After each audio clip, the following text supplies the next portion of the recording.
aku Nugroho dalam acara podcast Bisik Bincang Asik.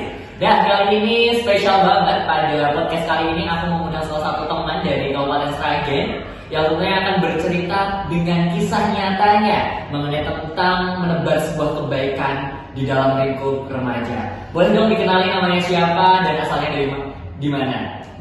Halo teman sebisik, kenalin, aku Shumaisyun Besada, kerap dipanggil Maisi. Nah, aku dari Kabupaten Sragen nih, Kak Nugroho. Oke, dari Kabupaten Sragen. Nah, ini tadi menarik ya, pada podcast kali ini kita akan berbincang-bincang sedikit gitu ya, tapi juga pastinya juga akan share gitu buat teman-teman di luar sana mengenai tentang menebar kebaikan.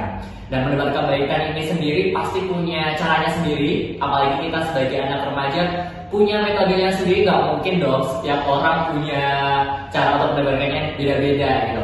Nah, kali ini aku mau dengerin salah satu cerita dari kisah nyatanya Kak Maisi di dalam sebagai anak remaja di usia yang sekarang menginjak dunia perkuliahan. Gimana sih caranya dia untuk bisa selalu menebarkan kebaikan, walaupun kadang kalau anak remaja zaman sekarang tuh banyak banget kenakalannya, banyak banget efek-efek negatif dari pertemanan dan lingkungan sekitar. Boleh dong dari Kak Maisi, boleh diceritakan satu kisah nyatanya atau beberapa kisah yang mungkin bisa menginspirasi teman-temannya. Silakan.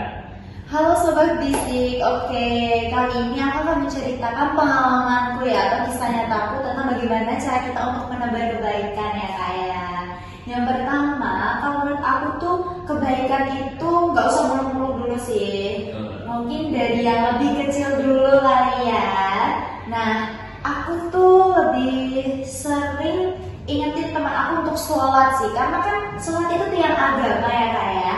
Dan kalau kita mengingatkan orang lain sholat, berarti kan kita juga mengajak untuk kebaikan juga gitu. Walaupun itu hanya sekecil biji zarah. Jadi buat teman-teman ini juga salah satu hal yang mungkin bisa ditiru buat teman-teman di rumah. Jadi kayak mengajak sholat itu juga menjadi salah satu pahala yang walaupun mungkin orang itu menyepelekan, tapi ternyata pahala dari mengajak sholat itu luar biasa sekali. Jadi buat teman-teman di luar sana yang sekarang lagi nonton podcast Bisik, itu untuk bisa nih mencontoh dari apa yang dilakukan oleh Mbak Maisi di rumah sana. Nah, mungkin dari Mbak Maisi ini boleh dong, ada gak sih teman Mbak Maisi yang mungkin sekarang gitu ya pernah melihat dia menebarkan sebuah kebaikan dan Mbak Maisi tuh kayak terenyuh gitu dengan kebaikan itu, ada nggak? Ada dong. Nah, kalau aku sih paling terenyuh ya Kak ya, itu ketika ngeliat temen aku yang dia tuh uangnya lagi ngepres banget nih, posisi lagi ngepres banget, tapi dia tetap sedekah gitu. Dan sedekahnya itu kita kan bisa ya, sedekah itu nggak harus yang langsung 1 juta, 2 juta dengan nominal yang besar gitu kan. Contoh kita lagi nggak ada uang, tapi kita dengan apa ya istilahnya itu kayak kita mau mentraktir temen nih. Nah, traktiran temen itu kan juga termasuk sedekah ya.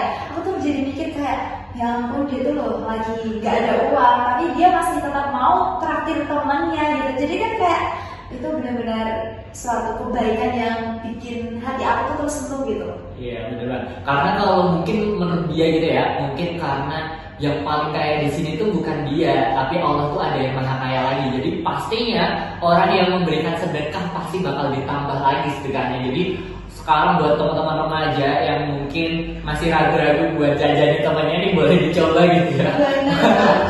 Walaupun kita lagi gak ada uang atau apa-apa, kalau kita mau sedekah, niatnya udah mau sedekah ya gak apa-apa, sedekah aja semampunya aja. Tapi kalau emang gak bisa ya udah gak usah dipaksakan, karena aku pernah baca atau pernah dengar juga bahwasanya kalau kita menolong agama Allah pasti akan ditolong juga. Jadi dalam sistem kebaikan pun juga kita juga harus menolong gitu.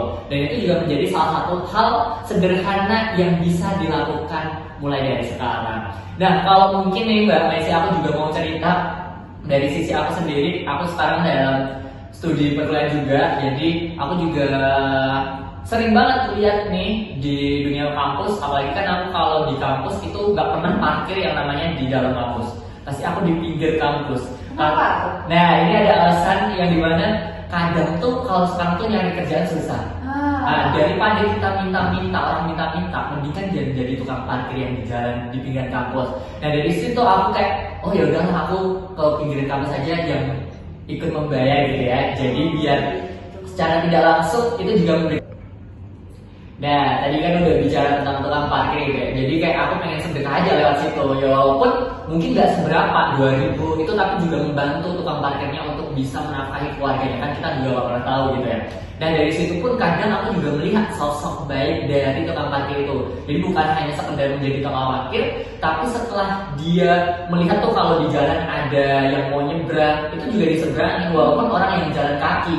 Terus kalau ada batu di jalan, nah itu disingkirin. Ini yang membuat aku kadang, wah, orang tua aja masih bisa loh menebarkan kebaikan sekecil apapun. Masa kita yang masih muda, yang masih semangat, punya energi, masa malas-malasan buat selalu menebar kebaikan gitu. Nah mungkin ini cerita pendek podcast tentang menebar kebaikan dalam sesi bisik pada malam hari ini bersama Kak Maisi. Dan tentunya buat teman-teman lainnya jangan lupa terus tonton Bisik. Tapi sebelum itu aku mau dengerin salah satu pesan dari Kak Maisi buat remaja sekarang nih. Boleh, silakan. Boleh banget dong Kak Nur. Pesan aku buat teman-teman remaja, kita itu harus menebarkan kebaikan walaupun itu hanya sekecil biji zarah gitu sih. Gitu. Oh, ini menjadi salah satu pesan buat teman-teman semuanya. Jadi perlu digarisbawahi, walaupun hanya sekecil biji zarah, kita harus tetap melakukan yang namanya kebaikan, karena kita tidak pernah tahu kapan kita juga akan meninggalkan dunia ini. Jadi kita juga harus berlomba-lomba dalam menebarkan sebuah kebaikan. Oke, sampai jumpa kembali dalam acara podcast Bisik, bincang asik bareng Nugroho Layan. Terima kasih, dadah.